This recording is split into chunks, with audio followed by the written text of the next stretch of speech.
Hello, aujourd'hui j'aimerais te parler d'intuition et de petite voix intérieure. Cet été, il y a beaucoup de personnes qui ont commencé à me parler de crypto-monnaie, bitcoin, altcoin, tout ça. Et puis, je ne savais pas trop quoi en penser parce que j'avais toujours les deux sons de cloche. Vous savez, les personnes qui vous disent que c'est une bulle, que ça va éclater, que tu vas perdre tout ton argent si tu commences à mettre de l'argent dessus. Et puis les personnes qui te disent que si tu mets ton argent dessus, ça va se transformer en or et puis que tu vas en avoir plein, etc. Et puis, du coup, c'est un peu difficile de s'y retrouver. Moi, je suis quelqu'un qui maîtrise pas trop tous ces domaines-là. Donc, du coup, je savais pas trop quoi en penser, mais au fond de moi j'avais une conviction, c'est qu'il fallait que j'aille dedans. J'avais une conviction qu'il fallait que j'essaye, que je mette mon nez dedans et puis que j'essaye. Et en fait, dans le passé, dans ma vie d'entrepreneur, j'ai remarqué que quand j'ai une conviction, quand j'ai une petite voix intérieure qui me dit d'aller dans une direction, si j'y vais pas, je le regrette après.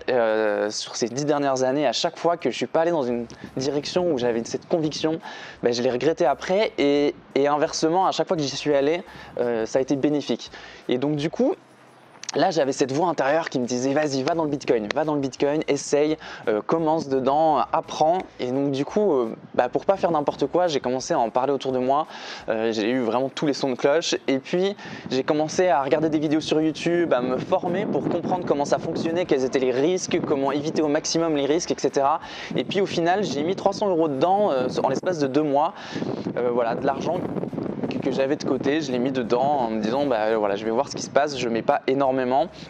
Et puis en quelques mois, en 5 mois, ces 300 € se sont transformés en 1500. Et ce qui est assez hallucinant, c'est que je me suis retrouvé à une période, un moment où j'avais besoin d'acheter un outil qui coûtait à peu près 1000 € et je savais pas trop comment faire parce que j'avais pas l'argent. Et du coup, je suis allé voir sur mon portefeuille Bitcoin et là, j'avais 1500 € qui m'attendaient parce que le Bitcoin a monté en valeur. Et donc, du coup, j'ai pu retirer l'argent que j'avais besoin pour m'acheter cet outil. Et finalement, si j'avais pas suivi cette conviction, cet été, j'aurais pas pu m'acheter l'outil à ce moment-là. Et donc, du coup, j'ai vraiment bien fait de suivre mon intuition.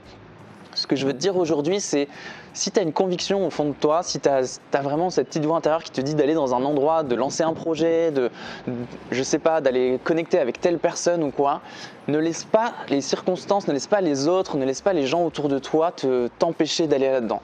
Ça ne veut pas dire de ne pas écouter les conseils, écoute les conseils, essaye de voir comment minimiser les risques au maximum, mais quand même essaye de voir si c'est pas possible quand même d'aller dans le chemin que ton cœur te dit, parce que souvent il y a des belles choses derrière. Je dis pas que tout va être facile, il y a des fois forcément où on se plante, mais essaye de voir quels sont réellement les risques. Et souvent je remarque que on a l'impression, on veut lancer un projet par exemple, on a l'impression que les risques sont énormes et finalement si on pose tout sur papier, on essaye de se poser, de réfléchir vraiment quels sont les risques, on peut, en faisant notamment des petits lancements, faire des choses avec des risques qui sont amoindris, des risques qui sont tout petits et finalement tester et puis voir que peut-être ça va vraiment fonctionner et que si ça fonctionne, ça peut être génial.